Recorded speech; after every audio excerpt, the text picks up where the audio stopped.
Warning, this podcast contains scenes of explicit nonsense and lore. Previously on the Resident Evil podcast.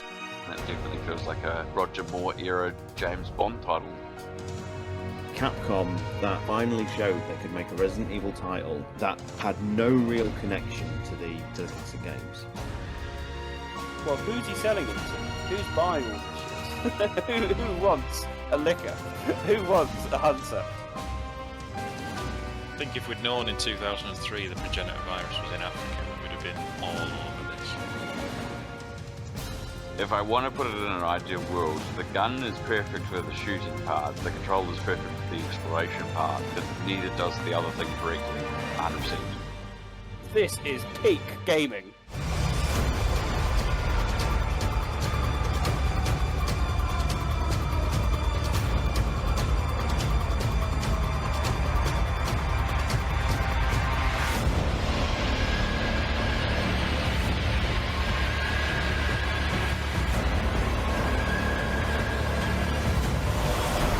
The Resident Evil Podcast.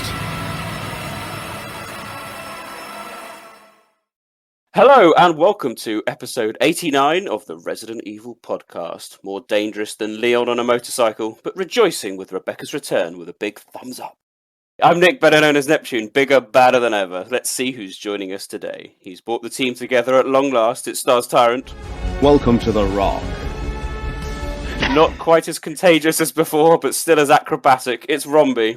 Oh, thank you. Welcome. And we are delighted to have with us, returning to our EP, someone with more contacts than the STARS phone directory, Alex Anil, aka CVXFreak. Hello. Hello. Dino Crisis sucks. That's how you know it's me. Yeah, it's your calling card. Yes. Coming up on today's podcast, we are going to be looking at the latest CGI Resident Evil Death Island. We've all seen it. If you haven't seen it yet, come back at a future time and listen to our thoughts. We'll also be catching up on some of the news before ending with another edition of Neptune's Biohazard Quiz. So let's start with the news.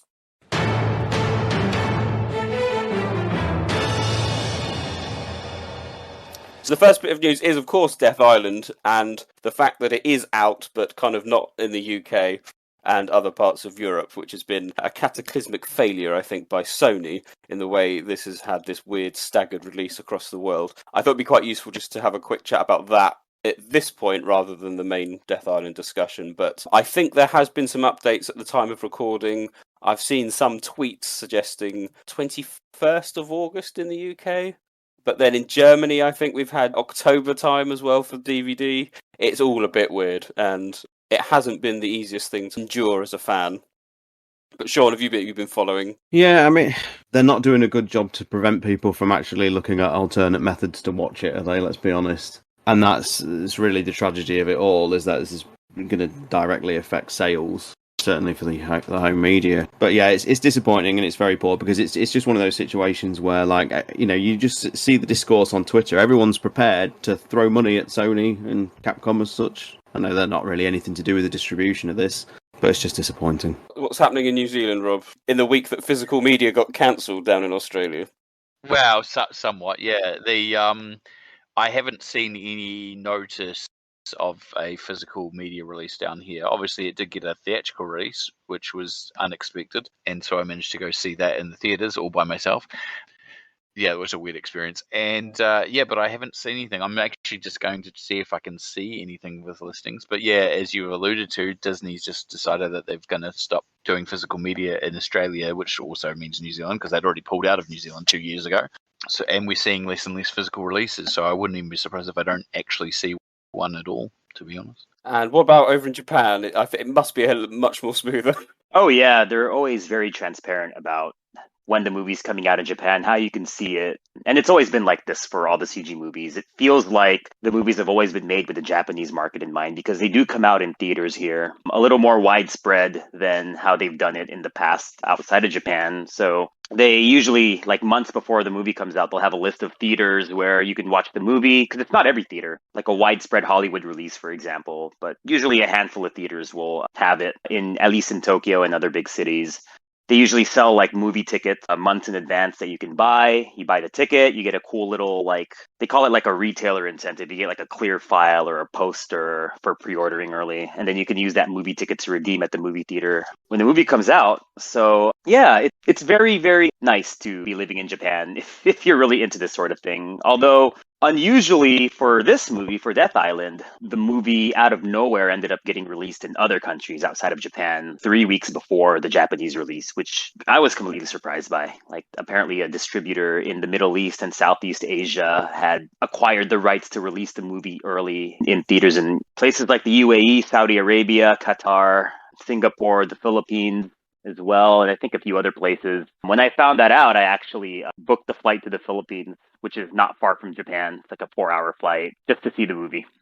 So That's dedication. yeah, I hope they never do that again. I want Japan to be the first place to get, the movie, because then, we have bragging rights here about having seen it first. And anyway, no complaints from my side otherwise. I have family in the Philippines, so I had no other excuses to go. But yeah, that was pretty wild. Like, all these countries that don't typically get anything first end up getting a movie like this before everybody else. Pretty nuts. And here it came out the same day as the Japanese release in the end, which was kind of weird. Like, I thought, oh, well, if it's going to be an early release because of the same distribution, it would be earlier. But no, it was the same day as Japan. So it was a very odd choice. So I think the saving grace may be that if you're after the 4K UHD version, that is at least region free. So as long as you can find a way to import it, then you're not going to miss out. So that's something. But I think in the UK, the rumours are that we're only getting the DVD and the Blu-ray, not the 4K, which feels like the 90s are back, and Europe is getting they're getting it last, and they're getting the worst possible iteration of it months after everyone else got it. What's next? 50 hertz only? Well, you say that, but the director's cut on the PlayStation Store over here is still the 50 hertz version, unfortunately. Oh, ew. Oh dear.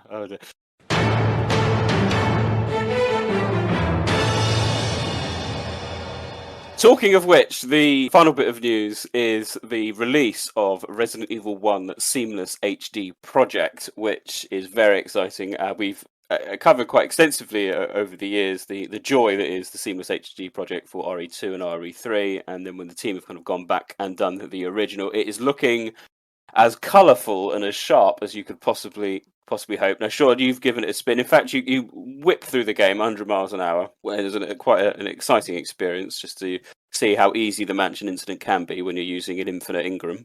Yeah. Well, I mean, it's been eagerly awaited, this one, and it's safe to say that the upscaling is not quite as effective here as it is on, particularly Resident Evil 3 with the higher quality assets to begin with. But the team have done some extensive work in trying to make it look as good as possible.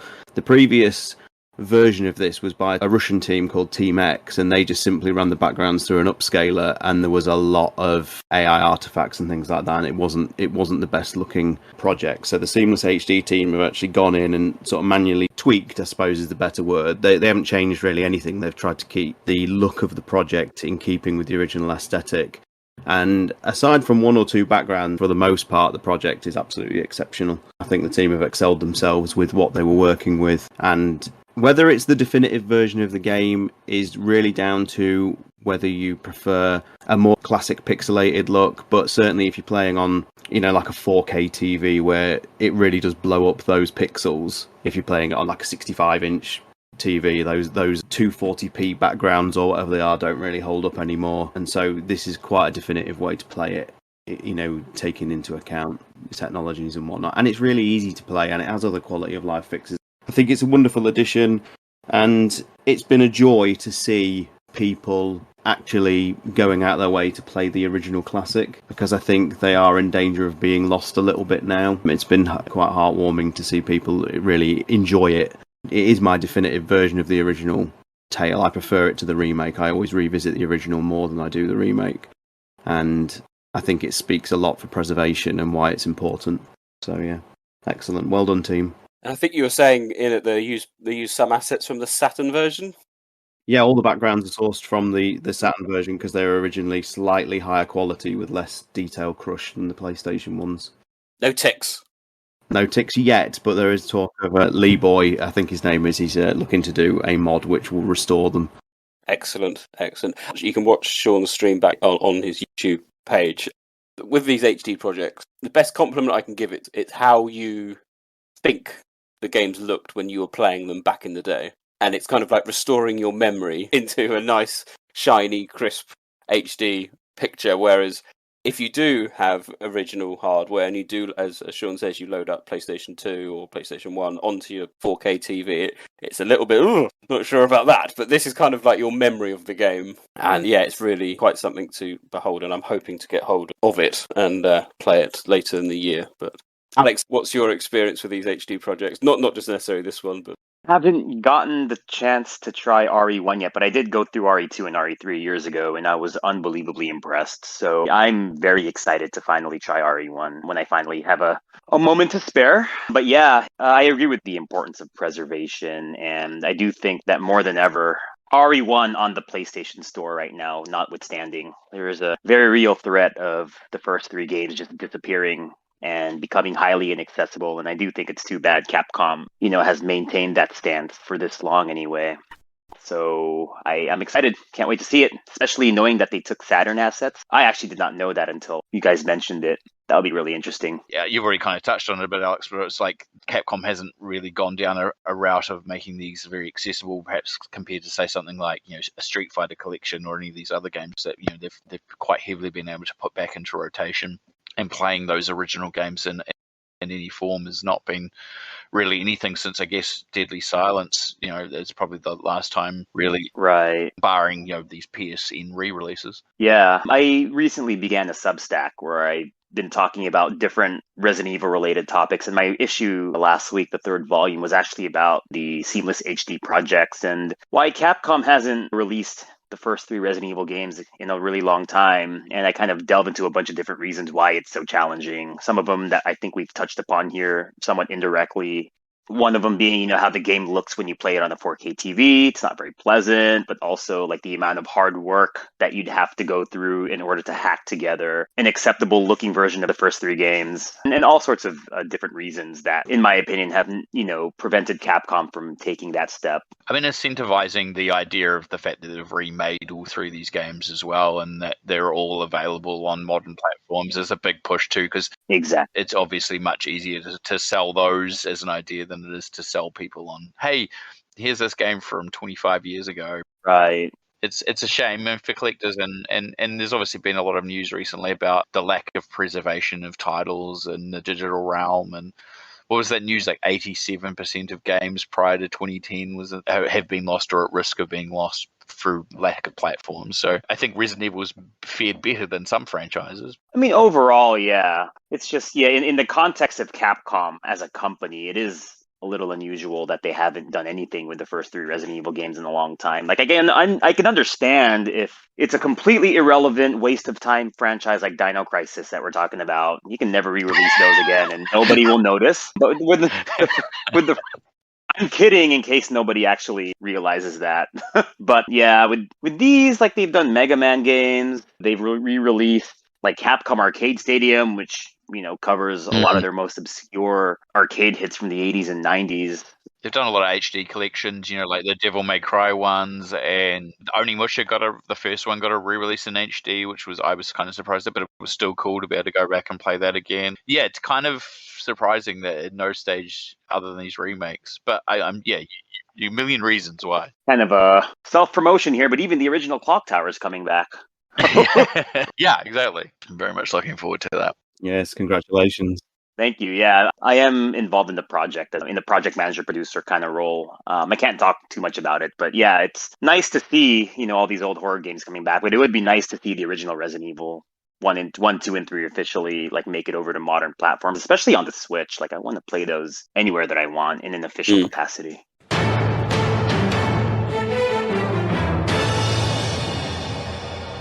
Right, that does finish news. We have a little bit of site news, and we just want to thank our new patron who has joined us, Mako, who has kindly donated to our Patreon. If anyone's interested in the benefits, then head over to our website and you can click on the Patreon link, and that will take you to that dedicated page. That does finish all the general news, but we want to take advantage of Alex being here. Many listeners will know that he is the author of the fantastic Itchy Tasty book, a worldwide bestseller, I'm going to assume. Really? I'm going to assume. Everyone I know bought it, so there we go. Well, not quite drowning in riches, unfortunately. Everyone I know has read it, loved it, and I suppose it's a good opportunity just to see what have you got coming up next. So you've already mentioned your Substack project. Oh, yeah. And you also teased a tweet a couple of months ago just saying complete global saturation. Well, yeah, I was teasing two things. One of them was actually the Substack.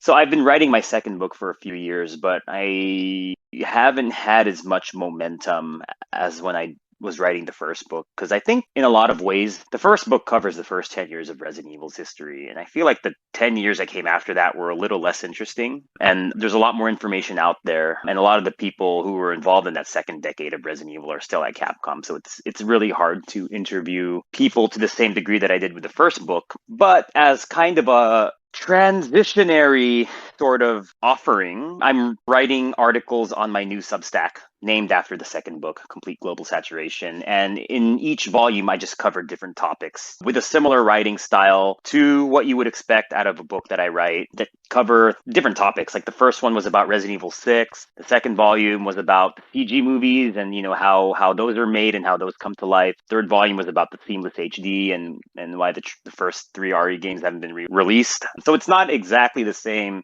as the book that's eventually going to come out, but it does give me an opportunity to write more than what I might be able to fit into a book otherwise, and cover a lot of interesting topics that might not necessarily fit within the traditional structure of a book. So I've got a lot of cool topics, planned out in my head over the next year. I'm committing to do this for about a year. And right now, I haven't actually announced this, but every issue is paid, every full issue, but I'm going to start offering smaller free issues that don't quite go into as much depth as a full issue would, but it's stuff to encourage like subscribers who haven't, paid for one of the issues, readers who haven't paid for subscription to get content anyway that would still be interesting to them. And ideally, it would encourage them to subscribe and read the full thing.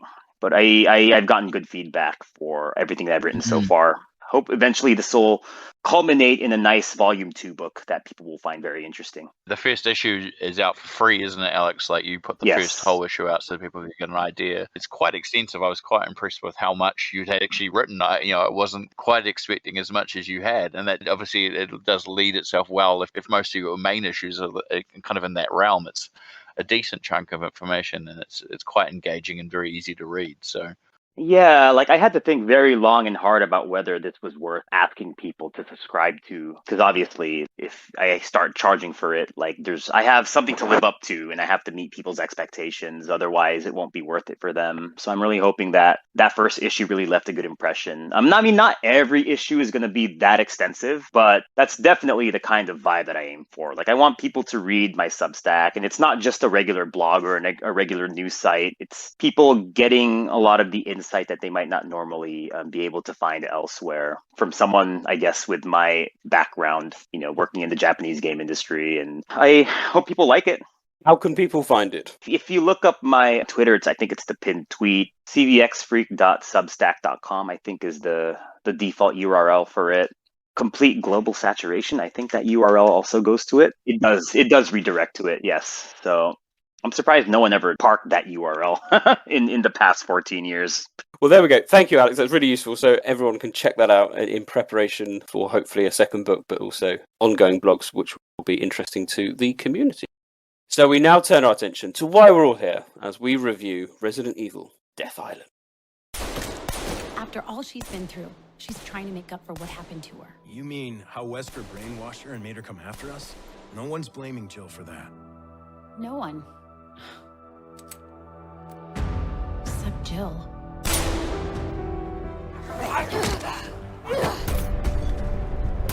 Dr. Taylor? Yes, we need him in custody ASAP.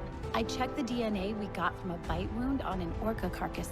It had a strain of T virus in it. You're kidding. I found a connection between the folks that were infected. They all visited Alcatraz recently. Well, Dr. Taylor, it's time we debuted our creation. They turn fast and without being bitten. I'm Rebecca. What do you want me to tell them? Someone accessed the DoD's server. They managed to steal data on Leon, Jill, Chris, and Claire. You think this might have something to do with the opera on now? Most likely. I'm going to use my virus to clean the slate. Dylan! Suckers, you're nothing more than pawns. That can't be good. Yeah.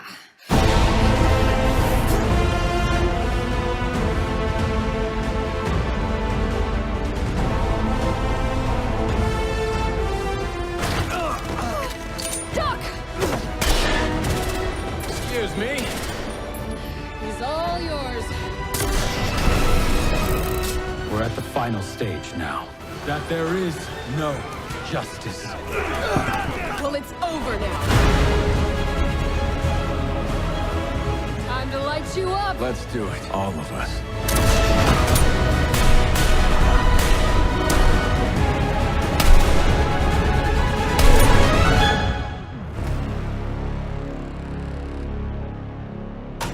Definitely going on vacation after this. So welcome one and all. It is the 5th CGI full-length movie, if you count Infinite Darkness as kind of one, which I do. We're going to go through it as we normally do with our reviews and kind of like touch base on each of the main points. We're going to be looking at the storyline, the characters, BOWs, and then trying to bring together whether this is a good CGI movie and where does everyone feel it ranks in terms of the general progression of the CGI movies, because a lot of people think the CGI movies are fine. And that's probably about the base level that a lot of people went into these movies at. So I'm really intrigued to hear what people think in terms of their own parameters and whether those expectations were met. I certainly have strong views on that particular topic. But let's start off with some brief impressions. And I think we're going to start a bit positive. And surprisingly, we're going to STARS TyranT first. What's your early impressions then, or brief impressions of Death Island? Yeah, I really, really quite enjoyed it, it must be said. Yes. I think it's going to be one of those situations where if you really was to scrutinise it, you could nitpick its some of its writing and its plotting for days. But I went in with very little expectations, and I think that really worked in its favour, because what I got out of it was more of just enjoying like character combinations and interactions that we've not seen either ever or for a very, very long time. It's just a joyous celebration to like finally see Jill and Leon together for the first time, to see Chris and Claire actually, united on screen again since 2001's Code Veronica X release, or, if you want to keep a bit more current, like Dark Side Chronicles. But when I was sat watching it, something just dawned on me. And it was during like the very, very enjoyable Leon and Jill section, where they're very much, each a match for each other in terms of like, ability and just the the characterization and whatnot. But what really hit me was just how utterly preposterous that it's been for the better part of 25 years to get these combinations actually on screen for the first time. So because of that, I got a lot of enjoyment from it. A lot. Very overall more positive than negative for sure. Alex, do you share similar sentiment? Pretty much, yeah. I feel like 5 CG movies in, like you kind of know what you're gonna get with like the premise and the setup, and for better or worse, the quirks that come with all these CG movies. Like at this point, like if I'm entertained and I get something out of it, then that's usually enough for me. But yeah, I agree with STARS TyranT. That just seeing Jill and Leon together for the first time, it's like I've been waiting over 20 years for this moment. And to see them execute on it very well in a lot of little ways was great, honestly. Like thinking back to Resident Evil 6 when Leon and Chris first meet, I thought that meetup was a little underwhelming in comparison, whereas with this one they kind of played upon a lot of little personality things that I think fans of the series will know they really did a good job portraying all the different relationships on screen. Another one that I really enjoyed watching was Claire and Rebecca. That's their first time meeting too, and I think the only time we had ever gotten anything like that was in one of the S.T. Perry novels back in the day. So it's really interesting how they played up on a lot of Claire and Rebecca's similarities in this movie, even though it hadn't been really explored in the game series up to this point. Good to see Chris and Claire together again. Although that, I mean, as a viewer, like, it was great to see them together again, but I didn't get the sense, this grand reunion, like, kind of vibe from them, right? Like, it just seemed like business as usual for the Redfields. So I thought it would have been nice to see something a little bit more in that regard. But hey, they ever finally remake Code Veronica, maybe they'll delve into that a little deeper in that game. Rombie, what about you? You had the pleasure of a private screening. Did that help?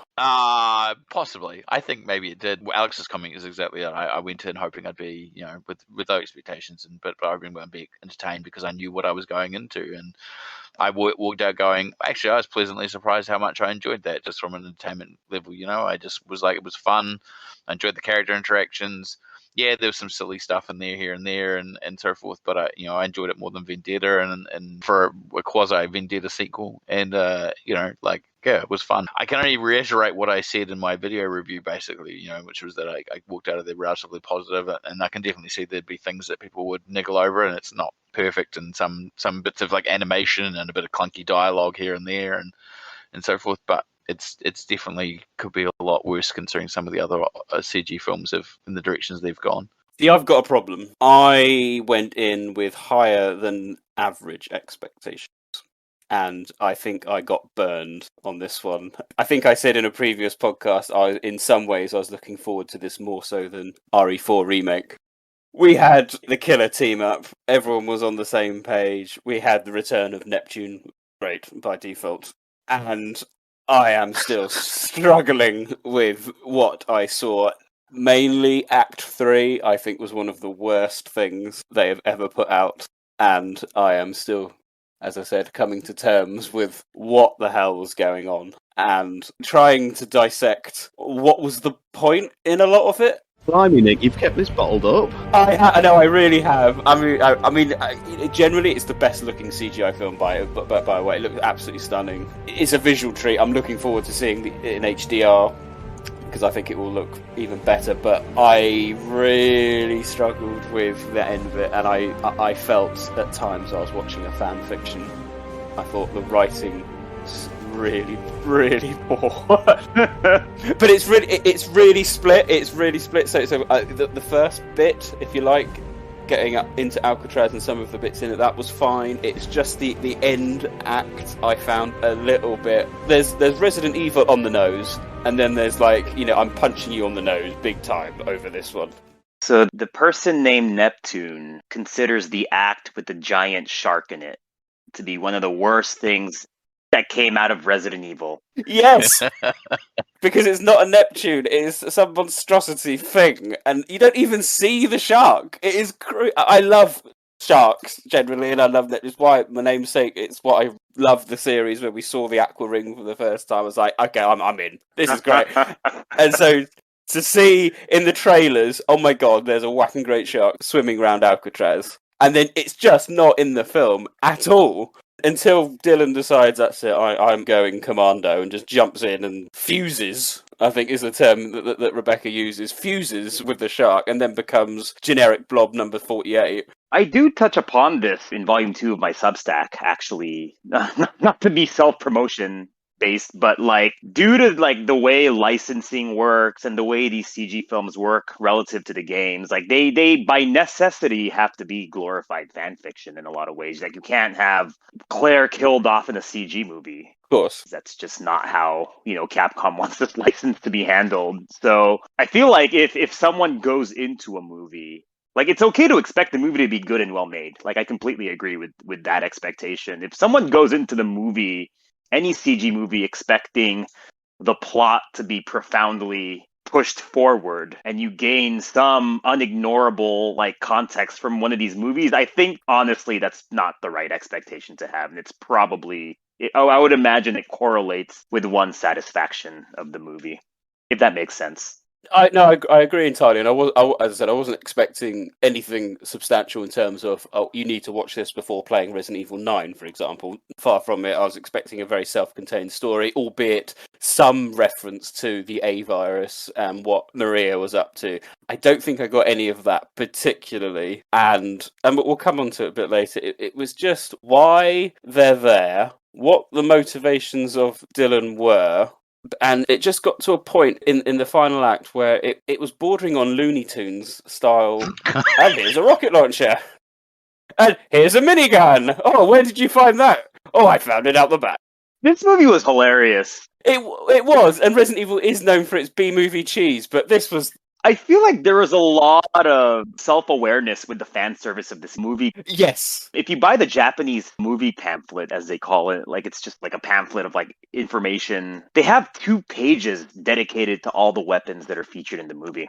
All 4 rocket launcher variants that you see in the movie. And it's like, wow, someone clearly knew about the Resident Evil lore. I was going to say, it's like they set that up very obviously early on when they first come down there and there's a submarine dock and they're like, oh, there's an armory or weapons store here. Like, I wonder where they're going to get their weapons from later on. It was just a little bit much for me at the end, and I mean, that's the thing that, though, I guess at the end of the day, like, how much you want to be satisfied by the connections of this to other things. Like, I feel like, on the one hand, this is the most connected any of the CG films have been to the game franchise because they make direct references, much more than just Raccoon City as an event, but specifically to, like, events within Resident Evil 5, within Resident Evil 6, directly, and obviously even the opening titles, you know, using sequences and information and visuals from the games themselves, the remakes, in a lot of cases, but still. Yeah, absolutely. And my criticism, if you like, it is very exclusively tailored towards the latter end. And there is a direct correlation or a direct, comparison between the kind of nods in the final act, which I found a little bit, and the writing there. Whereas at the writing at the beginning with the nods, when they're talking about TerraSave and what did you do at the Harvardville incident? That felt a lot more natural. They're talking about Pierce and things like that, and it was like they were nice Easter eggs that I think flowed a bit better than perhaps towards the end, in my personal opinion, anyway. But that Harvardville reference was so like out there, or out of the blue. I was like, wow. Yeah, absolutely. But the storyline is a bit generic, but that's fine in the sense we've got another villain in Dylan Blake looking for revenge against Umbrella, kind of, but not really. He's obviously annoyed as a kind of USS person got sent into Raccoon City, a bit like the second live-action movie, really. Yeah, just for context, I think it helps to know who directed the movie, who wrote the movie, how the movie came out, or how the movie was designed the way it was, because it's basically... at the production level, like it combines Infinite Darkness's director with Vendetta's writer. And you can kind of tell if you think about it very closely how the movie is very much a mix of Infinite Darkness and Vendetta's different approaches. The director, Hasumi Eiichiro, before he directed Resident Evil Infinite Darkness, like his movies are all like exposition, dialogue, and like metaphors and things like that. And you can tell in Infinite Darkness, there wasn't a lot of action in that movie, in that series. It was more just like characters talking to each other and so on. Whereas Vendetta was more action focused. So you kind of see those 2 different styles come together. So that's why Death Island has a lot of dialogue, like long sequences of dialogue between all the different characters. And then they throw in the action and it's like they throw it all in Act 3 to kind of just wrap things up. But yeah, you could easily tell that you were trying to balance the 2 different approaches. And I would imagine that was intentional, because Infinite Darkness, I think, got a lot of criticism for being a very different type of CG product than the other movies were. Especially now that they went back to the full movie format, they wanted to, squeeze in the director's, penchant for long dialogue and metaphors and things like that. But they also kind of wanted to have like the satisfying action sequences. I don't know if anyone else picked up on that, but that was my takeaway from it, stylistically.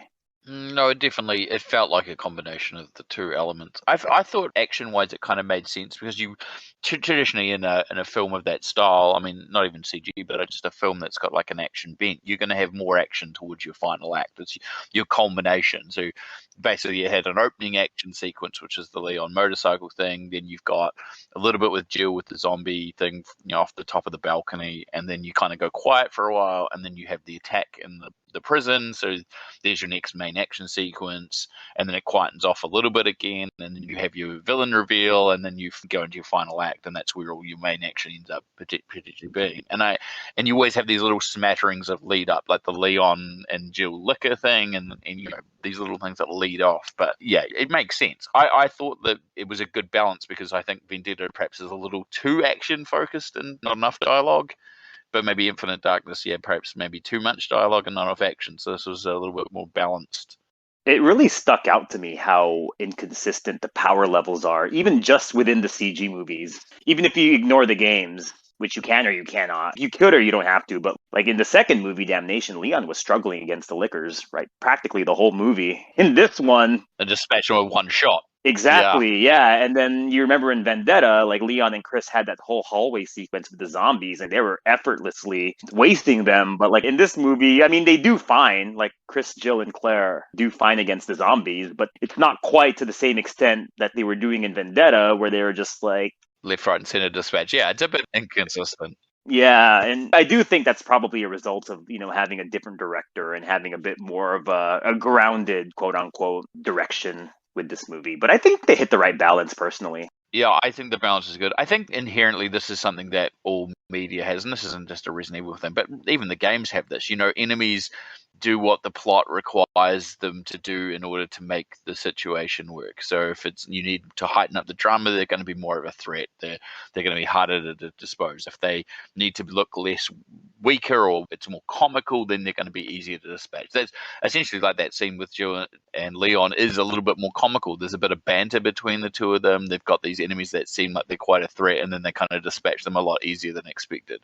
I mean, even the Jill railgun thing, there's obviously allusions to the finger, and Nick's already groaning at this, I can tell.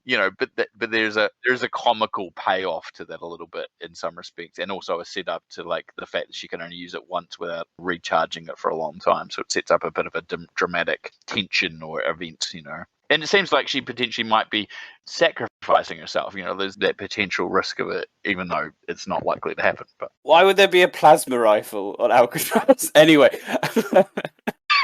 Why not, Nicholas? Why not? Resident Evil, Nicholas. Yes, I know. Let's try and give a brief overview then of the storyline. As I said, it appears we've got USS member Dylan sent into Raccoon City to help with the removal of Umbrella employees. So they kind of have that role, and then you've got HQ saying anyone infected needs to be killed, and he suffers from the issue of putting down his comrades should they have been turned into zombies by the T-virus. And that's fine, and it's good to see from the Umbrella's perspective, if you like, albeit from the USS point of view. And it's good to see that actually there were more than just Hunk's team in Raccoon City. Makes sense.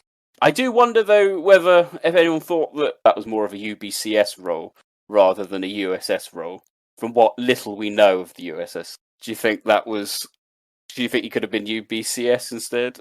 It probably doesn't make a lot of difference in the sense that it's just telling a narrative, but realistically, if the point is letting valued Umbrella employees out, then you would sense that it makes the most sense that it's the same sort of people that would be targeted for the ones they don't want to let out. So that makes sense. Now that our esteemed guests have arrived, it's time we debuted our creation.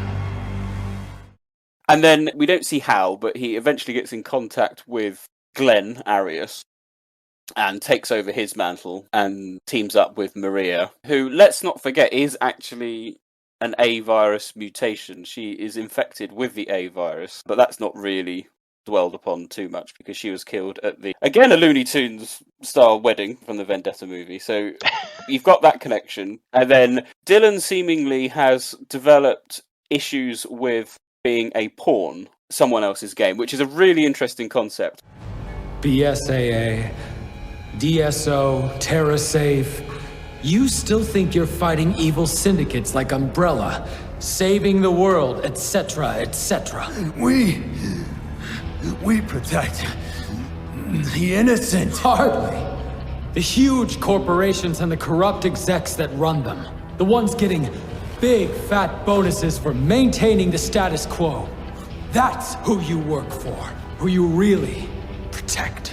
That is actually touched upon, obviously, in Infinite Darkness as well. I think one of the biggest things people take away from Infinite Darkness is Leon's refusal to hand over evidence to Claire at the end, and I think that's the thing that's kind of stuck out. So this kind of pawn, whether you're being Umbrella or for whatever organisation you work for, I think that was a really cool idea, because obviously we know that the BSAA are funded by the Global Pharmaceutical Consortium, which in turn is funded by rather shady organisations, and then we later see that in Resident Evil 7, because the next time we should see Chris canonically, in terms of Blue Umbrella providing a lot of the equipment for the BSAA. So that's a nice running theme going through it.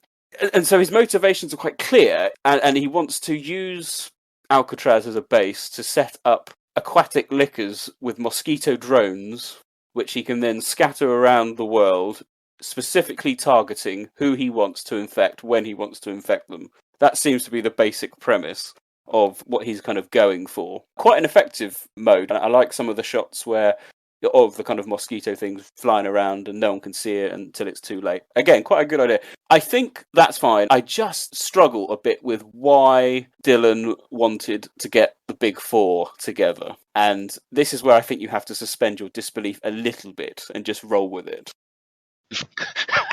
I get what your complaint is, and that there probably should have been a reason from a narrative standpoint, but realistically, they're looking for the thinnest excuse possible to have them there, and you end up with I don't want to say a pontification of materials as to why, but he pretty much makes it clear when he's there, why they're there, and I think you just have to take that on face value and just go, it's because plot, like... I agree. For lack of a better term, like it's the same reason you could say, well, he was having these plans to do what he's going to do, yet he's willing to, play Russian roulette all the time. And does that mean his plan would have fallen through if the gun had gone off and shot him in the head? Well, yeah, it would have, but that was his choice. It makes him seem slightly more unhinged, the fact that he's just like, I'm throwing my cards in the air, and if they land the way I want, then great, and if they don't, well, then still there's an outcome, Yeah, and I like that aspect of Dylan. I thought that made him quite an interesting villain. I just struggled with it. Is hard to get these people together, and I think what it does show how difficult it would be, even in a game setting. A lot of people have been asking for an Avengers-style game. If RE9 is going to be the end of another trilogy, perhaps, who knows? A lot of these characters are getting on a bit in terms of their age. Let's bring them all together. Let's have the big finale. I think this film shows how difficult it could be to do that from a story point of view.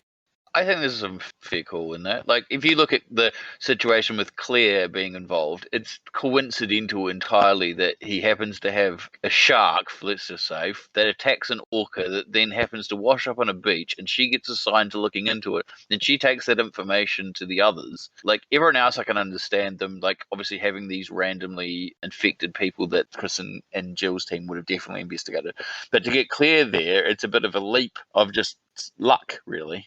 I checked the DNA we got from a bite wound on an orca carcass that washed up. It had a strain of T virus in it. It's similar to the virus we found in the infected that have been turning up in the city. You're kidding.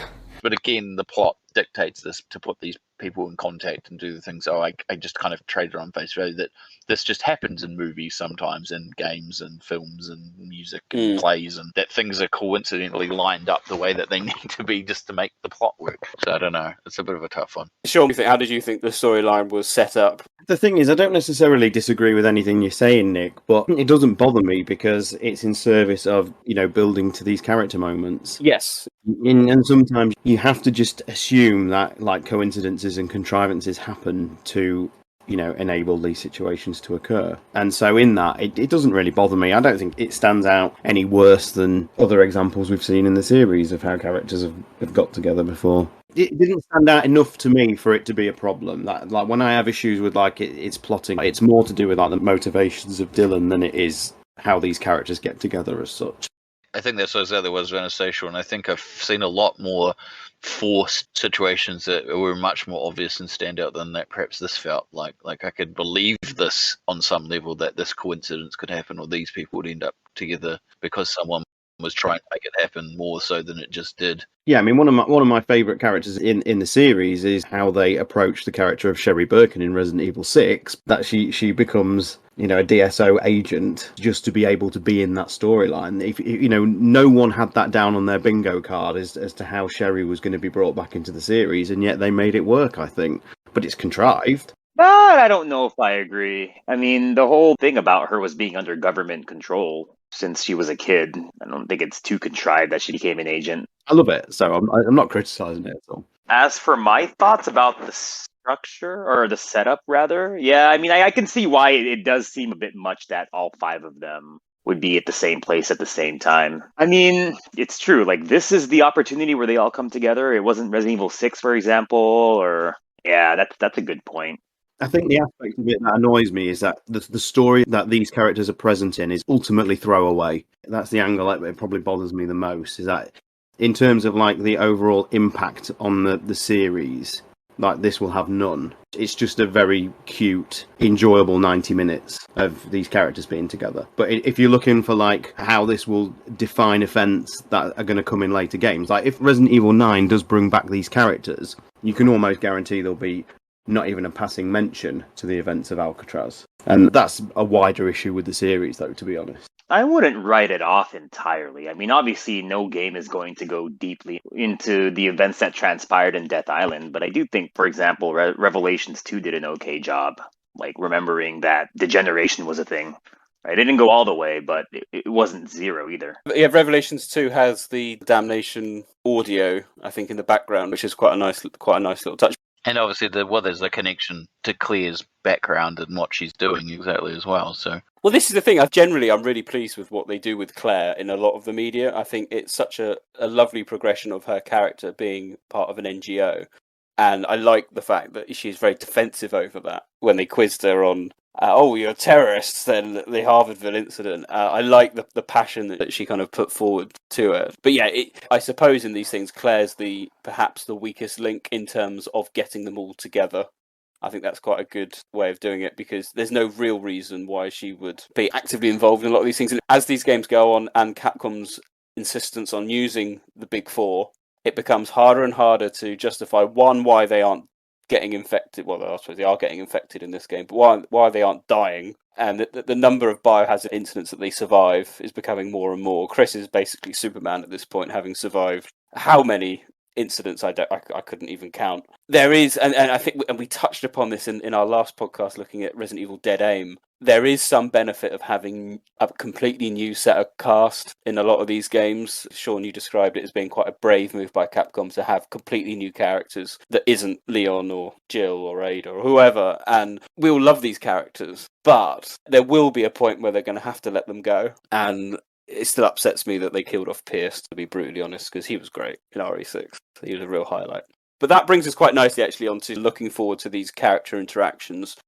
Yeah, Alec, how did you feel that the narrative worked from that point of view? Were you satisfied? Did you think it was worth the wait? Mostly, yeah. I mean, I touched upon it earlier, but Leon and Jill, like, their chemistry is really well done. I do think it's a byproduct of the excellent voice acting for those two characters as well. But they, like, just even beyond the voice acting, like the way they fought those lickers together, and even though they're ostensibly, and the Japanese interviews with the creators kind of hint at this as well, is that they're not supposed to be familiar with each other. And even up until recently, Capcom admits that they had no headcanon for how Leon and Jill knew each other. So they dropped just enough in this movie to make fans wonder, but like, you would think they'd fought together for a long time, given just how well they fought together, like against those lickers. Leon? Well, what do you know? Jill Valentine. How's it going? There's one scene where Jill gets, grabbed by the licker. Leon knows to turn around, grabs her.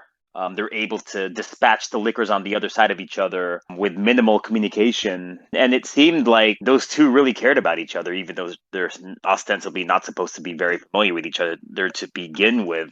It's almost amazing how Chris and Jill's relationship kind of took a beating, in my opinion. in canon, it's supposed to be repaired by the end of the movie, but if you didn't know any better, you would have thought Leon and Jill were better partners with each other than Jill and Chris were. You got a gun? Nope. Lost it. Here. Thanks.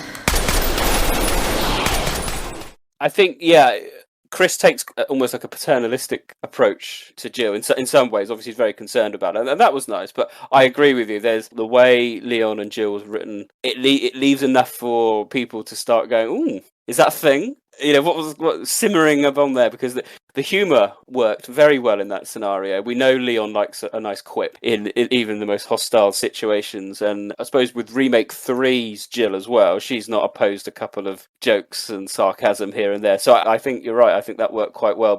A very different dynamic to some of our other leads together. We've been in this fight for so long. We're getting numb to it. So we have to be even more careful now. Because if we're not, that numbness will burn right down to our souls. Innocent people are being poisoned and used as weapons. Whoever's doing that has no soul. And if we want to stop them, we can't afford to think about being numb or souls or any of that shit. At least I can't. You say paternalistic, I say patronizing, because holy shit. Do you? Like, I get where Chris is coming from, because he went through all of RE5 just to save her, and a bunch more people died in his next two outings after that. So I can see why he's a little defensive about it, but he of all people should know that Jill is ready to sacrifice her life for people. That was literally Resident Evil 5 Lost in Nightmares. To save Chris from Wesker, right? That was the whole crux of it. To see him preaching about it like 10 years later is a little disjointed, if anything. I was going to say, if it became more clear that was the reasoning why he's, like, you sacrificed yourself to save me once, I don't want to see it again. You'd almost feel a little bit more justified in how he was acting. Right. You know what I mean? Like, it doesn't answer exactly why, but from his character perspective, he would. But that's not touched upon. He just becomes like a bit of a pompous ass, that is basically over controlling and manipulating her. Like, she's not ready, she's not in a good place, blah, blah, blah. It's like, no, she's perfectly, like, capable. And as Rebecca says, she's the harshest to herself about the situation. And, she doesn't need other people making her feel worse or being in her way. She already does it enough to herself. So, yeah, it's interesting. You're right about the Leon and Jill situation compared to the two of them. The dynamic feels unfinished. Yeah. By the end, it doesn't feel like the resolve is really there. I mean, when Leon and Jill start working together, he makes no assumptions about her capabilities other than that she's very capable. He gives her his gun, right? And to me, that's a little symbolic of Leon's trust in her, right? Like, she can take care of herself. No need to dwell on why she lost her gun. Take it and let's go kick ass. And I imagine if they wrote a novel for this movie, they would probably delve into this a lot more than the movie shows, but there's a lot of inferring that's needed in order to see what the takeaway is, like with all the different plot points. Vendetta did this too, to be honest, but like, you got to read between the lines, I guess, and I think it pays off in some instances, but it doesn't in others. So Chris's odd portrayal in the beginning definitely stuck out to me as probably one of the more negative aspects of the movie.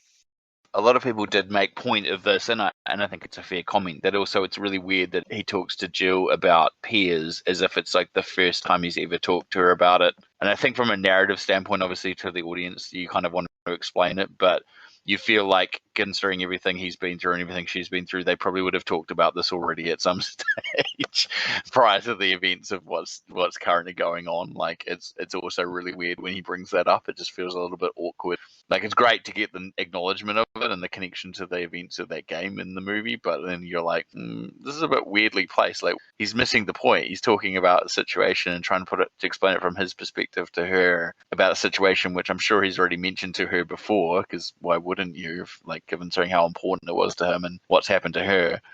It just felt very awkward.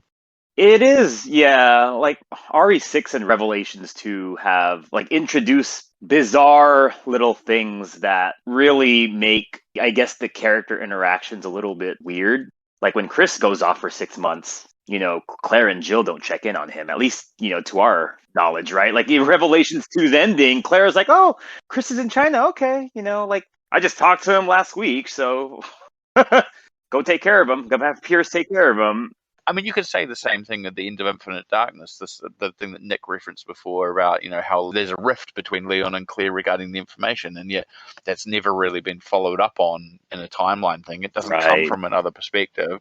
And will it come back? Will we come back to it, or will it just be left there as that was the result of Infinite Darkness, and that's just how it ended in the timeline? I personally think there needs to be something between Infinite Darkness and Damnation.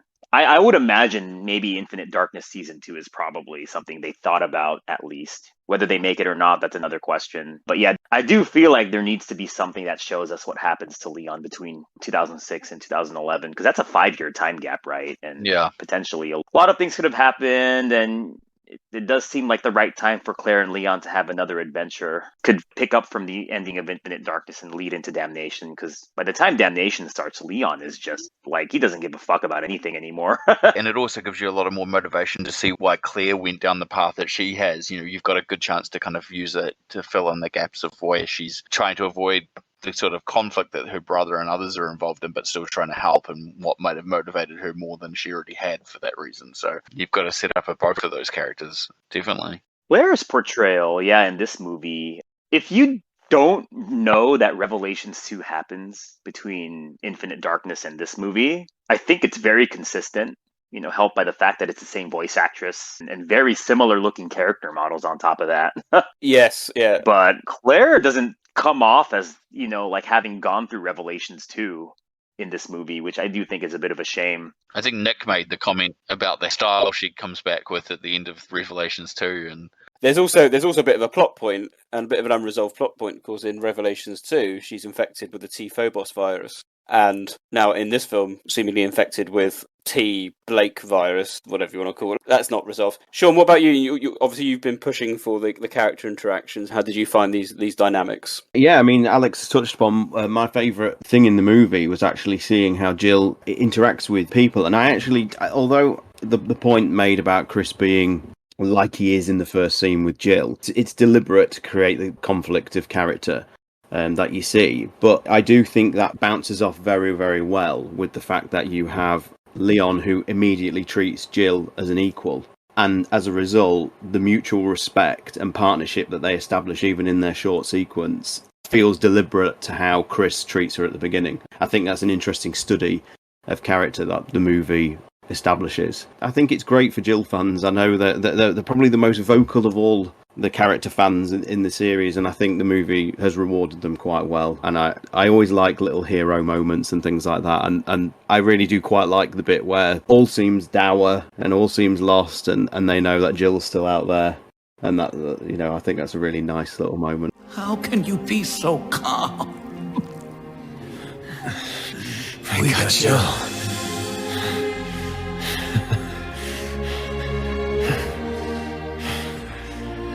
She's still out there.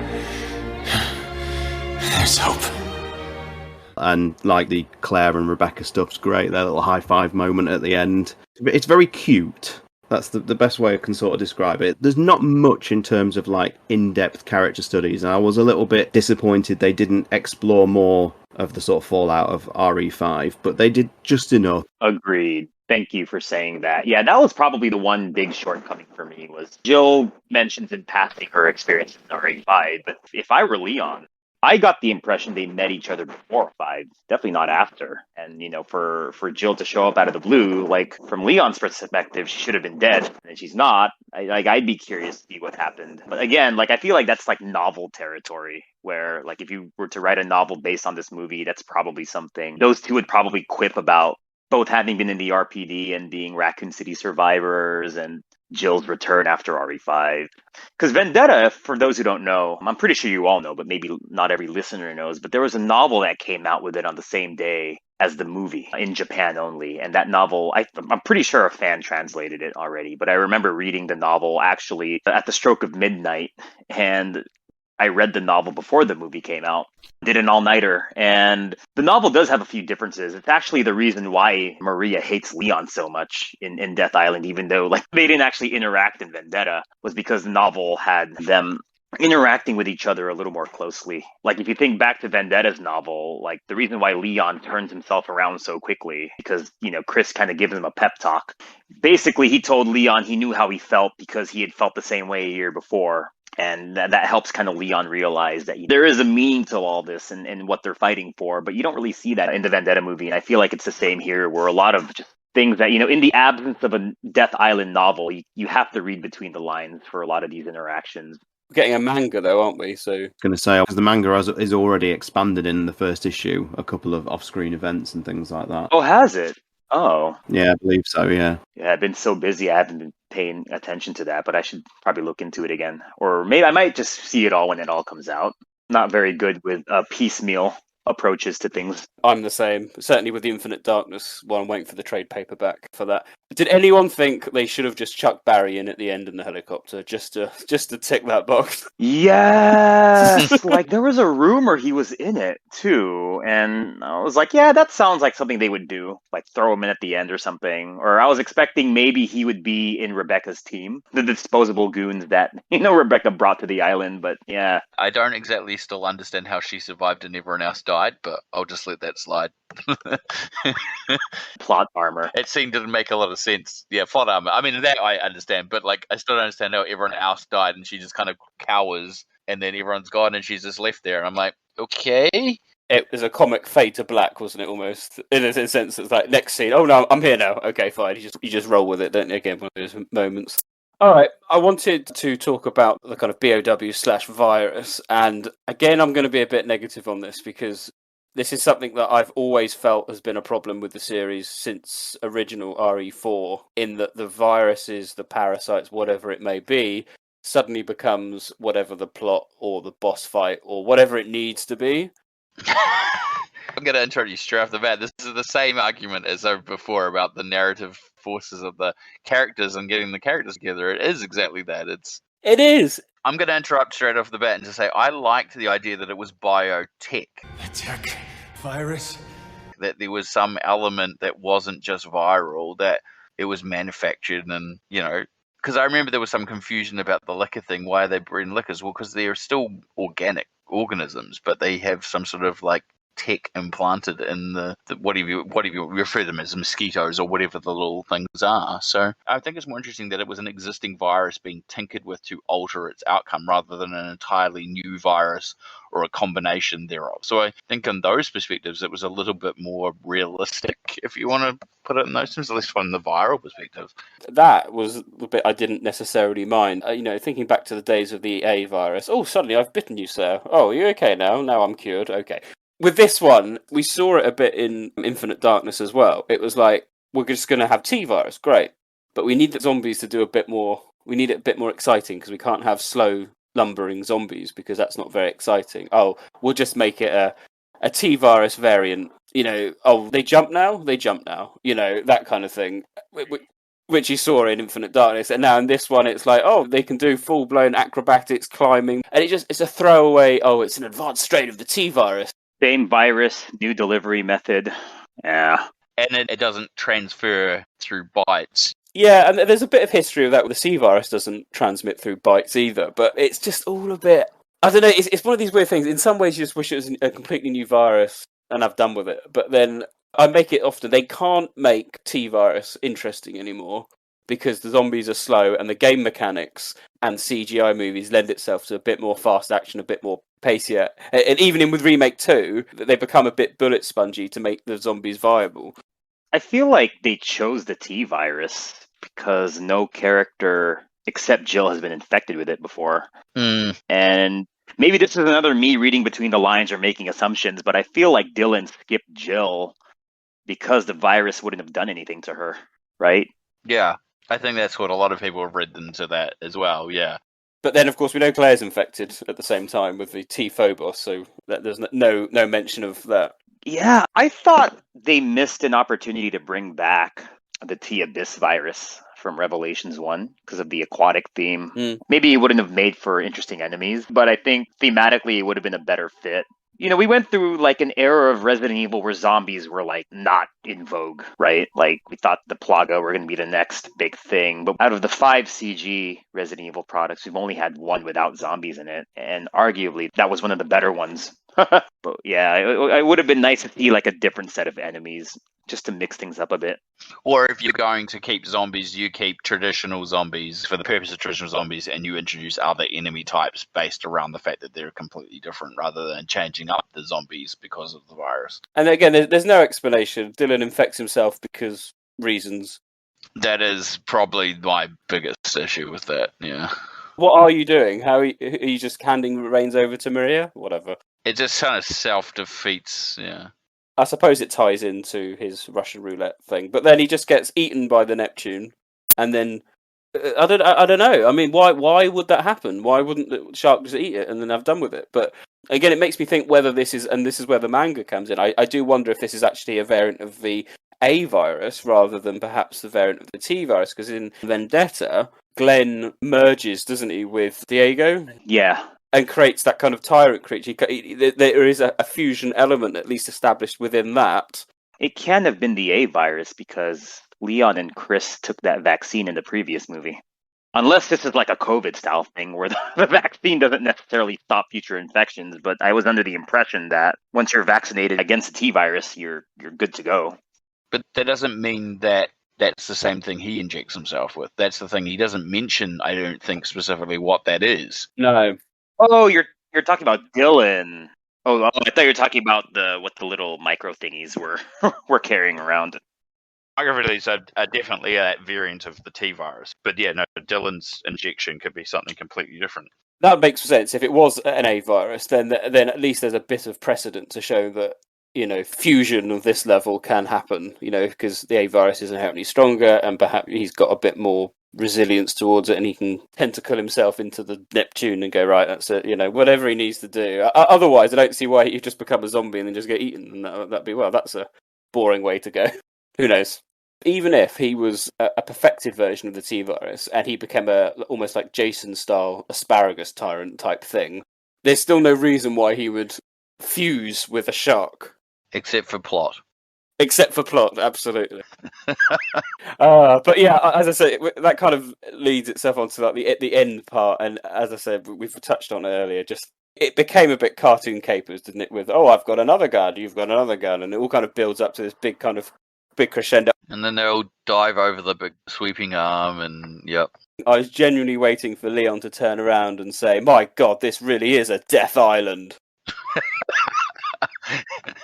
It was so corny. I was waiting for it. I'm going to have to watch it again. Now my expectations are at the appropriate level. I may enjoy it more. As I said in my video review, I liked the fight between Leon and Maria. Yes. I thought it was a very well fight choreographed, and like the action sequence is really cool, and the fact that Leon actually gets his ass handed to him, and it's kind of dumb luck that he wins was kind of funny in some respect. Like, it was just circumstance that he got knocked into something that just happened to fall down that broke something off, and then he reverse kicked her and she happened to pin herself into it and get killed. Was just kind of happenstance, and I kind of liked that. But otherwise, everything else that's going on in the fight outside is really quite ridiculous. Yeah.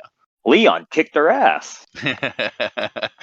So, Sean, what did you think of the viral changes in this game and the use of the funny version of the TiVo? Other than being absolutely perplexed while we now have acrobatic zombies that can climb walls and jump all over the place, it didn't bother me too much. It's another one of those things, it's like how the characters get together in the first place. The series is notorious for, as you said at the beginning, making a virus or a monster or a villain do what they need to do to make the plot and the story happen. Again, it didn't do anything that stood out enough for me to pull it down as a criticism. I just accepted it. You think that we could have had a little bit more BOWs? Oh, absolutely. I'm still waiting for the grand return of the Hunter in some form of CGI movie or whatever. I think lickers have been done to death now. Very orc-style lickers as well, with the tongues about 500 feet long. Yeah, and as a set piece, that was quite throwaway, to be honest. As Alex said earlier, the varying power levels of BOWs and whatnot at times is absolutely comical. You know how like one licker in a previous entity can be a massive team effort to dispatch one, and yet now they get headshot, dispatches them immediately. But again, this is going to be a movie where all of these things that people say about it are valid. It's just down to the eye of the beholder as to whether it derails the movie for you. I think it sounds like these are quite large hurdles to cross, but for another person, it won't necessarily bother them as much. I guess that kind of like segues into the next point. Where do they go from here in a future movie? In terms of like the casting and the kind of story, because I guess they could do like an Infinite Darkness season 2 that takes place much earlier, so they can kind of avoid the elephant in the room in that regard. But it's kind of like the Avengers style, where you had the first Avengers movie. Like, you cannot release another kind of movie with a smaller cast at that point, right? And they did grow the cast in the following movies, but if they want to make like another CG movie, like I think the 5 that were in this movie all have to be in it in some capacity in order to match the hype levels of Death Island. And whether that means bringing Barry and Ada and, the Japanese creators have talked about bringing Sheva into a future movie. Yeah, that's much needed, I think. There was talk of Billy, wasn't there, in Infinite Darkness, wasn't he? He was in an early version. Yeah, like when making anything, 10,000 different ideas pop up. Whether it's a Resident Evil game or a Resident Evil movie, and they always run through a list of characters that they think would be appropriate. But yeah, it would be interesting to see Billy and Sheva and Barry. Bruce. Ark Thompson. Oh, yeah. That's like Resident Evil Endgame levels of... yeah, battle of whatever it is, being something massive, bioterrorism, and they all come together. In helicopters. Yeah, exactly, helicopters and boats and... I think you're right. You have to have this thing where you have to have that same cast and then more, or you have to go to the other extreme, which is that you literally isolate 1 or 2 characters to a specific location, and it's the only way you can go. You can either go one big scale or wind it down. There's no going back otherwise. You have to reset essentially down to the barest minimums or go big. And yeah, you'd end up adding Ada and Sherry and whoever else you wanted to add in. Maybe this is the narrative. Nick mentioned it earlier about having to eventually let these characters go, and I think maybe inevitably a CGI film is a better way to tell that story, or to have a finale for a lot of these characters that perhaps a game couldn't have, because the game has so much more of you putting you in the character's shoes. And we know from something like 6, where they tried to put you in the shoes of many characters with many ideas, perhaps didn't quite work, whereas like a narrative film with several major characters and several major supporting ones could be much more viable way of putting lots of people together that you wouldn't have seen before. And it's a lot harder in a game, I guess. Yeah, a game could never credibly do that unless it's directed by Hideo Kojima or something. And even then, you'll be like, right, here's a 45-minute cutscene that basically could have been a movie anyway. So that's interesting that you're almost saying that then perhaps Resident Evil 9 or Resident Evil 10 should be a CGI movie. I'm not saying the game has to be a narratively, but I just think it's really hard at this point. Like, if everyone wants to have a finale for so many of these characters, it's not really an easy narrative thing to do in a game as much as it is in a film. No, I agree. A lot of people forget that when they talk about, the next game's got to have this, got to have this, got to have it. And you've got to think of it from a game point of view. It's like how, even like the follow-up from Village, you're going, with Chris going, right, we're going to BSA HQ to take down Blue Umbrella within the BSAA. How will that work from a kind of narrative point of view? You can't have Chris going in there with like full guns blazing if you want to create a survival horror-esque game. He's got to, you've got to have someone go in with limited resources if you want to make it in that style. As Rob says, there's a lot more rationale needed to justify why X happens, whereas in a movie you can just kind of like chuck it all together and just go, this is what's going on. Another game would have to be a self-contained story. It'd have to be limited number of characters. You could have 2 of these things people turn up, or 3 of them perhaps, but that's kind of it. You can't tell a massive epic story with multiple characters. And this is the reason why every time a new game's announced, and it doesn't have such and such character, you get all these like, oh, it doesn't have Jill in it. Disappointing. Or Chris is back again. Oh, Leon's in this one again. Why don't we get such and such? Like, you're never going to be able to please everyone with any of these because they're not going to have everyone. And the irony is, even if you had something that had everyone in it, people would be like, oh, but it's not doing enough service to XYZ character, You're trying to spit it all thin. Oh, there's 10 characters in this.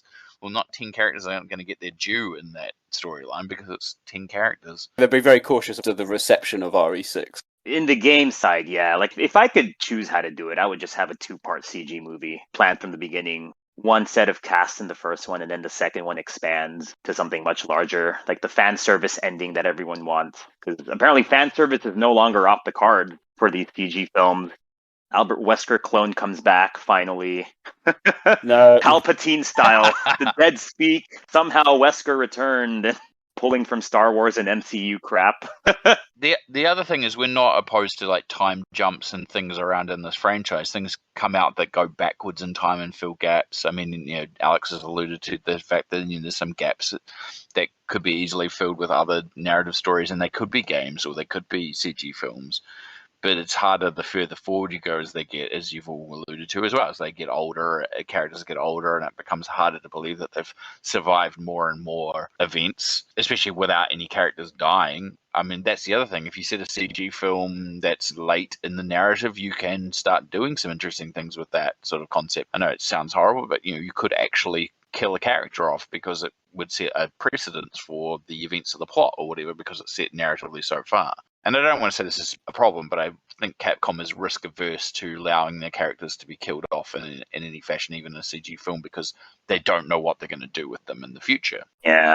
I think we've talked about this before, but like killing Wesker off, for example, has meant that the franchise hasn't had a really stable long-term villain, and it's become a villain of the week concept. You know, each game has a different villain. Each CGI movie's had that same thing. You know, it's very hard to keep a consistent narrative without that going on. So, yeah, it's not an easy thing to risk. So, tough. What was the time difference between the end of Village and the DLC? It's like 16 years or something stupid. 2021 to 2037, I think. 2037, so a massive gap. So 16 years. But we know Chris is fine. Yeah, because Chris is referred to, so we can't kill Chris off at any time in that time period because he's referred to. Looks like us suckers win. Again. Yeah. And they'll keep coming back for more. Like always. Referred to. Right. Okay, so we've had a couple of call-ins, which I think is now an opportune moment to listen, so stand by. The first call-in comes in from long-term RE veteran and fan, AJ. Hey guys, AJ here with a brief review of Death Island. This is likely going to come off a bit more negative than the other reviews you guys might have heard so far, but outside of some key moments and some fan service stuff, the movie came off pretty lackluster to me. For starters, they completely hand-waved anything related to Jill that happened post RE5 in just 2 or 3 throwaway lines. We were expecting there to be some more, maybe a flashback or two, but none of that happened. Secondly, Chris's role for being the original protagonist from the franchise, his role was a bit throwaway, and it felt like you could just replace him with anyone, or he might not even be there, and it wouldn't change much in the movie. Finally, one of the early scenes in the movie has a couple of key characters talking to each other, and the script and the delivery is some original RE1 style stuff. It takes a huge upswing when Jill and Leon are together in the movie. Like, you can feel that these are two experienced voice actors playing off of each other.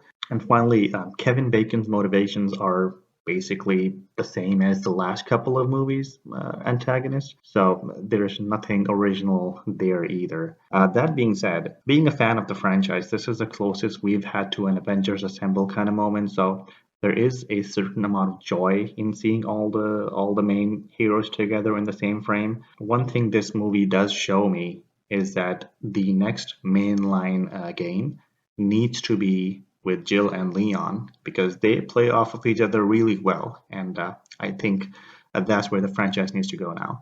Anyway, to cut it short, 5 out of 10. Have a good day, guys. Bye. Kevin Bacon. Absolutely. It does look like Kevin Bacon. 5 out of 10 there from AJ. I think this is definitely going to be a movie where your enjoyment of seeing these characters together trumps like legitimate movie criticism. I think if you crunch it down as a movie, I don't think it's unfair to say like the writing is quite subpar at times and the actual plotting and staging of the movie itself is lackluster, but it's what you want to take out of these character interactions, and if it works for you, I think you'll have a lot of enjoyment from it, as apparent. And, people are clearly getting a massive buzz out of seeing Leon and Jill together, and rightly so. Like I said earlier on, it's preposterous it's taken this long to happen. Yeah, it was done in a nice way. That felt good.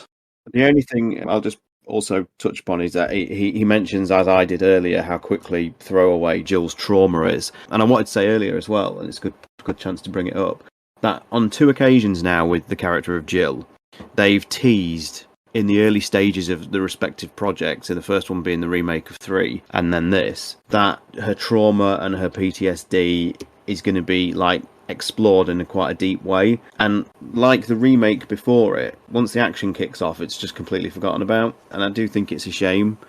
Remake 3 looked like it was going to explore Jill as a character in a really interesting way, and then by the time Nemesis, smashes through a wall, she's super cop again. I do think it's a bit of a shame that they seem to want to tease these great character deep dives, but never actually, go for it in any sort of meaningful way. Okay, our second call-in comes in from one of our patrons. That's Happy Smelly, so let's roll the tape. I'm really struggling to synthesize my thoughts on Death Island. Really struggling, because it's probably the best CGI movie we've had since Degeneration. That's not a high bar, unfortunately. Definitely the best movie we've had. It's incredibly pretty. I liked all of the legacy characters. They were done okay. It didn't offend me. My main problem is with the villain. The villain is the logic he has, it is so confusingly stupid that it took me out of the movie, because I was just struggling to wrap my head around what this guy's deal was. I understand they were going for a sort of PTSD vibe. That could have worked out great, but it was like the logic was just confusing, because we see him with his mates, they're all zombies, and he doesn't want them to be shot and killed despite the fact they're clearly zombies. And he tries to get his dude to stop shooting them, and then when he gets infected, they attack each other, and he chooses to shoot him, or pardon me, he chooses to bash his skull in, actually. And the guy's begging for his life, and he doesn't have to do this. He didn't want to shoot the guys that were already turned. He doesn't have to kill the guy. He's doing it for evac. It is a choice. And he's angry at our main characters because they were trying to make better choices, but not actually stopping the problem. Kind of attacking the symptoms rather than the root.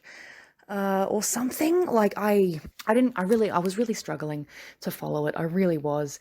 He somehow takes over Alcatraz without anybody knowing and develops all these weapons. God knows where he's getting his funding. I absolutely could have missed what was going on there, but that was a bit of a, how's he doing this? And he also seems to want to get our characters onto the island. He infects them, but when they get cured by Rebecca, he was like, no, I was totally expecting that, and now I'm going to merge with a shark, because fuck you, I guess. I didn't get it, man. I was just sitting there the whole time asking myself increasingly incredulous questions, because the logic of this movie is so distracting. Let me just read you my final page of notes here, because I had a massive problem with the final act as well. Good thing Alcatraz has all these weapon crates with various rocket launchers and belt-fed machine guns. Where did Leon get that Tommy gun? Oh, good, Jill's got a plasma rifle. Why is there a car with a machine gun mounted on it? That handgun ought to do it. Yes, I'm sure more virus will help. Jill has a bag. I wonder what's in that. Oh, good, she's doing the good old Ian Malcolm trick. Oh my god, it's a giant rocket launcher. This will be good for Jill's PTSD. Dylan's problem is with Umbrella, not 4 of the Raccoon City survivors. It really made it a struggle to enjoy this movie. It's maybe I'll have a better time on a second viewing, but at this stage, it might be the most fucking stupid movie I've ever seen. It's really pretty though.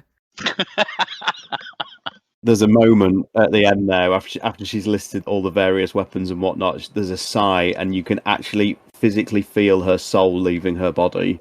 It's incredible. I think Happy has had a very similar experience to me on this one. Yes, it's a very, very, very pretty CGI film. Yeah, she probably paraphrase my full thoughts in 3 minutes better than I have in the entire hour or so we've been doing this. But yeah, it's actually a welcome call in that, because we haven't really deep dived Dylan all that much, not to certainly the level that Happy did just there. And yeah, it's preposterous when he willingly mutates, isn't it? I know like the Russian roulette aspect of his character shows that he's prepared to die at any moment, but even then, how do you enact a plan when you're a big shark blob? What then happens if he kills the main characters and he escapes Alcatraz? What's he going to do? This is a worst case, even worse than Salazar, isn't it? Salazar is a good example. Like, certainly it's less so in the remake, more in the original. But like, say he killed Leon in that scene, does he just fuse to a wall forever? I won the podcast at the top of this massive tower. Yeah, it just goes back to the villain problem that the series has, like Rob said earlier. They're just chasing Wesker forever, aren't they? Yeah. Thank you, Smelly, for that. Always a pleasure. That kind of brings us towards the end of our discussion. I think now we've got an opportunity to wrap up and conclude our final thoughts. So, Rob, what about you? Where do you see this? And a score as well. To me, I had an entertaining and fun experience watching it. It has not a perfect film. It definitely has its flaws, but I feel like it doesn't take itself that seriously, and I think we shouldn't either. I think compared to the other things, it's a bit more of a balance, and I was happy to watch, and I'll be happy to rewatch it. So yeah, I'm happy to give it a 7 out of 10. STARS TyranT? It doesn't knock Degeneration off the top for that, and whilst I'm well aware Degeneration is a flawed movie, and it looks quite amateurly made now in terms of the animation and whatnot, I still feel that's a more coherent, complete movie experience that has a Resident Evil name on it. Death Island, as we've alluded to, is just pure fan service all the way through, and what you want to take from it will be directly linked with your overall impression and opinion. If you scrutinise it, as we said, as a movie, it really doesn't hold up. The plotting is preposterous, the villain is nonsensical. But Rob's point that you just finished there, it doesn't take itself so seriously. So maybe we ought to just stop taking these big, silly CGI movies seriously too and just go along with the ride. Do I want more substance? Absolutely, but it's clear that was not the agenda for this picture. This picture was just to give people some character combinations and some silly action, and I think in that it delivers. I would probably agree with Rob's score. I'd give it a 7 out of 10. Overall impressions and score out of 10, please, Alex. I liked it. Go see it. 7.5 out of 10. For me, I think it is fan service. And first half of the movie, the fan service is nice. It's light touch. And we get a lot of character into moments, things we've been asking for a long time, and I think that's a really good aspect. I just struggle with Act 3, and the lack of seeing the Neptune is personally quite upsetting. You've got to remember, we didn't get one in Revelations, despite it being an aquatic virus. What's the number one predator in the water? Oh, I don't know. How about a guppy? Oh, there we go. We'll make that into a fish. Tikiozo. Anyway. I suppose I enjoyed it overall, as I just struggled with the last bit. I don't think it's as good as Degeneration. I don't think it's as good as Damnation overall. It's better than Vendetta, so it's kind of like third on my list. But none of them are as good as 4D Executor. So what that did in 20 minutes, what that did in 20 minutes is probably still the best out of all of them. I would give it a 5 or a 6 if I'm being generous. Well, I know what I'm gonna take away from this experience. What's that? Prison tours suck. So do giant shark monsters. So did this hop. Yeah. But we sure did kick some ass, didn't we? We sure did. All of us. Right, well, there we go. That is our take on Resident Evil Death Island. Unfortunately, the Batman was unable to join us due to work commitments, but we will get his views in the next podcast. But for now, we end our discussion and we turn our attention to this podcast edition of Neptune's Biohazard Quiz.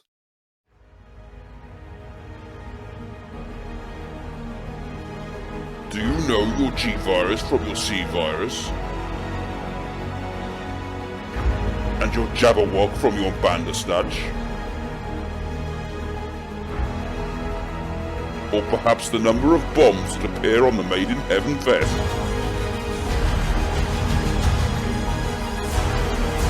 G What fucking question is that?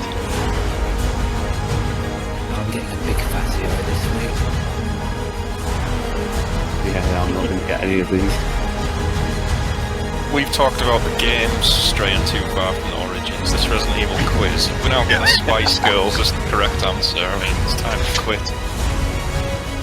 This is Neptune Biohazard Quiz. Batman.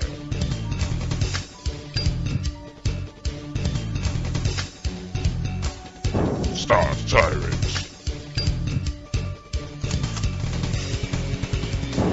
George Trevor. Rombie the Wrecker. Mr. Spencer.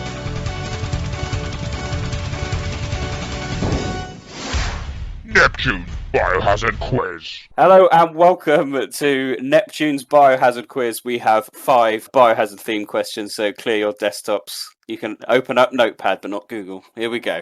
So question number 1. How many islands has Claire now been on during a biohazard outbreak? Maybe some bonus points for names. So there we go. Question number 2. Canonically, in what year did we last see a Neptune? DOW. Is this a trick question? I feel like it's a trick question. No, it's not. No. Question number 3. Because it was so successful last time, how do you unlock the rocket launcher in Resident Evil 0? What are the requirements? Right, sticking with 0. There are 2 ways of getting a game over in Leech Hunter mode. One is either character dying, but what's the other one? And question number 5 is a timeline question. 29th of July, 1998, so yesterday, 1998, someone notes in their diary to save 1 bullet for themselves because their antibodies are not working. I'll say that again. So someone notes in their diary to save a bullet for themselves because the antibodies are not working. Who is that? So they're the 5 questions. So let's see how well everyone has done. BSAA, DSO, TerraSafe. Army, actually. Captain John Patrick Mason, sir, of Her Majesty's SAS. Retired, of course. I was wondering where you scuttled off to. Oh, I have a unique knowledge of this prison facility. I was, formerly a guest here. Sucker. I did my duty, protecting the sons of bitches in power. The ones who forced me to watch my best friend beg for his life, and ordered me to kill him anyway. I saw the highlights on television. You will know that kind of suffering. I'm going to use my virus to clean the slate. I don't quite see how you cherish the memory of the dead by killing another million. And, this is not combat. It's an act of lunacy, sir. Personally, I think you're a fucking idiot. With these biodrones, I decide who gets infected and who doesn't. I destroyed them. Are you fucking crazy? Have a nice day. So question number 1 was, how many islands has Claire been on during a biohazard outbreak, canonically? STARS TyranT. 4. 4. Names? Rockfort. Alcatraz. The one from Revelations 2. Who can pronounce that island? Shushnaville Island. And the other one that I don't know the name of from Heavenly Island. Heavenly Island, yes. Alex, you agreeing? Are you saying 4 as well? Yep. Rombie, what about you? Let me think about this. Yeah, I'm still going with 4 as well. Points all around. Yes, it is for Rockford. Or Say, I think Same's another island, or the Forgotten Island, I think is the general translated thing. So yeah, Same. Alcatraz and Tortuga, the Domingo from Heavenly Island. Very well worth checking out if you can. We always rate Heavenly Island. Once you get past the stupid bits at the beginning, it's actually a pretty good storyline. Right, question number 2 was, canonically, in what year did we last see a Neptune? Alex? I have no idea. I'm gonna guess 2003. 2003. Rombie? 2015. 2015. STARS TyranT? I said Umbrella's End 2003. If you're counting Death Island, I would put 20. But if we're not, then I'm going to stick with 2003. This is why I asked if it was a trick question, because I'm like, isn't technically what we saw still one? Like, yeah, Nick didn't like it, but... No, the points go to Alex and Stars Tyrant 2003. Umbrella's End. We see a specific and dedicated Neptune BOW. No, I disagree because I still class the one in Death Island as a Neptune, even if you don't. So it's 2015 and boo. I thought someone might say Resident Evil 6 with the Brazak, but that's not a Neptune. Anyway. Question number 3 is how do you unlock the rocket launcher in Zero? Stars? I thought it was finished the game in under 4.5 hours. Under 4.5 hours. Rombie? That's S rank, but I can't remember. If you need the specific of how you get the S rank, I can't remember. It might be 3.5 hours or 4.5 hours. One of the two. I know it's an S rank. Alex? I thought it was get the S rank in normal mode or hard mode. Points to Rombie, grade S under 3.5 hours. Well done. Nice. Very good. Well remembered. Question number 4 was also from Zero. There are 2 ways of getting a game over in Leech Hunter mode. Either character dying or... Alex? I have no idea, actually. Both characters...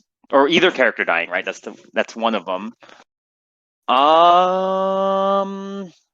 Maybe... What's the term? Maybe like you lock yourself out of winning by collecting too many items or something. No idea. I think everyone's going to have a go at this. Stars, did you know? I honestly couldn't remember if it's time controlled and you can run out of time. I honestly can't. It's been so many years since I've done it. Rombie? I know this sounds stupid, but it isn't from completing all the Leech collection itself. No. It's 100 to collect. No. Because that's technically a way to finish the game. Alright, well then I don't have an answer. I've not tried it, but this is what happened. Exiting through the mansion main door. That's a game over? Apparently so. I mean, I knew you could do that. I didn't think of it as a game over, though. You can voluntarily beat the mode with less than 100. You don't get the full, achievement of beating it. But you can exit. That's how you end the game, yeah. That's why I thought finishing the game with all 100, I think it is technically the other way to exit. Because you can finish the game and then you don't have to go anywhere else. Well, no one gets the point, so it's as good as everybody getting the point, right? And finally, question number 5 was on the 29th of July 1998. Someone notes in their diary to save a bullet for themselves because the antibodies are not working. Who is this? Rob, did you know? I cannot remember any of this at all. It sounds familiar. No clue on who it is, though. I chose this one because I was intrigued by it because it's not picked up regularly about the antibodies in the series. It's just quite an interesting thing. Stars, did you know? Who is this person? I did not know. Did not know. Alex, did you know? Nope. No. Steve the researcher? Steve the researcher. Well, close. It's the dead factory manager. Oh. Oh, this is an RE3? Ah. No wonder the date sounded off. I was like, wait, that's after RE1. That was my trick. I was trying to... Cause it is very close to RE1, yeah. So the file says, although the function of the system decreases, the number of bodies we have to dispose of doesn't. The infection level has increased, and the antibodies we're using are no match for the new mutation of the virus. Because obviously it's the kind of the Birkin version of the T virus. Some of the workers have been infected with the disease. I've continued to work, but I always keep a gun with me. I must remember to save one bullet. So there we go. That is the 5 questions. Let's have a look at the scores. And, well, would you Adam and Eve it? Everyone's a winner on this game with an impressive 2 out of 5 for everyone. You're all winners. Yay! Congratulations. Yay! We all have off days, apparently. I'm actually surprised I got the Neptune question right. That was like a real long shot. And I still disagree with you both. Standard. Join us next time when we'll have some more questions.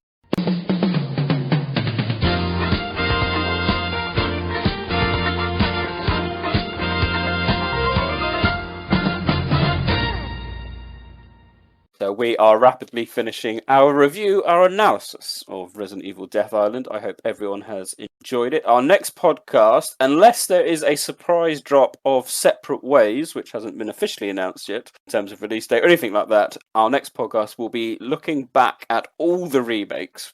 Possibly even Remake 1 is our kind of Remake Reflections podcast. I know Sean's very eager about this one. He's been doing some Twitter research with comparisons between characters and monsters and whatnot. So we're going to be having a retrospective look back on all the remakes, how they fit, and something we've discussed at the beginning of this podcast is, are the originals being replaced? How can they be preserved? And, you know, from my point of view, the lore in terms of what is canonical going forward, what isn't canonical, always a touchy subject. So you've got that to look forward to over the summer, so we'll be looking to record that in a month's or so time. So look forward to that. But I'd like to thank Alex for joining us on this very special podcast. Always a pleasure, my friend. Welcome back anytime, as you know. Thank you for having me. But it's goodbye from me, Neptune. Goodbye from me, Stars Tyrant. Goodbye from me, Rombie. Goodbye for me, Alex. Dino Crisis sucks.